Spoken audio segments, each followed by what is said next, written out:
The being of light that these patients often describe encountering is plainly a personal being. They say that they are in the presence of a being of complete love who accepts them and loves them totally, and who has a wonderful personality, is very knowledgeable about them, very wise, very helpful, also has a wonderful sense of humor. This is the most wonderful part of it. This is a warm, loving light. It's the most masculine, but it also has overtones of mother love, sisterly love. This just pulsates around. He has totally accepted me and forgiven me for everything I've ever done, but can I forgive myself for some of these selfish things I have done? She took on all the pain and all the suffering with total understanding of what had brought me to that point.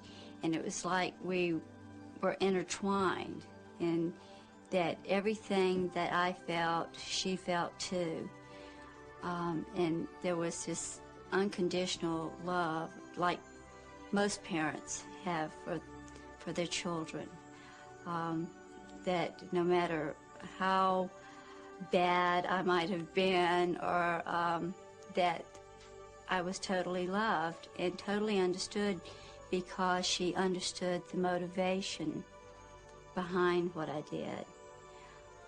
There was this togetherness, this empathy that she had for me, and just wonderful love. And sitting there wondering what to do next, when suddenly that room became flooded with light. And then three things happened simultaneously, just like that. Something deep inside of the spiritual being sitting on the side of the bed looking at the corpse lying in the bed was told to stand up. You're in the presence of the Son of God. Out of that light stepped the most amazing being I have ever been in the presence of, the most powerfully built male I have ever seen. To my right, I saw a being coming toward me. In those days, I had never heard of the death experience or ever had it described to me, so I had no idea how to relate to it. Since then, I've heard people describe it as God or Jesus or Moses or lots of different names, a great angel.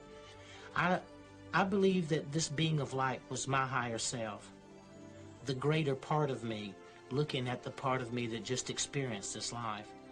As this being, because this being, I was so comfortable with this being and so assured that only if someone knew themselves and knew the love of God in them, then they could have that same relationship with themselves. And it was as if this being had come to be with me. And now, once being in the presence of a being who knows everything about you, to know that he totally accepts you and totally loves you, I never wanted to leave this being again.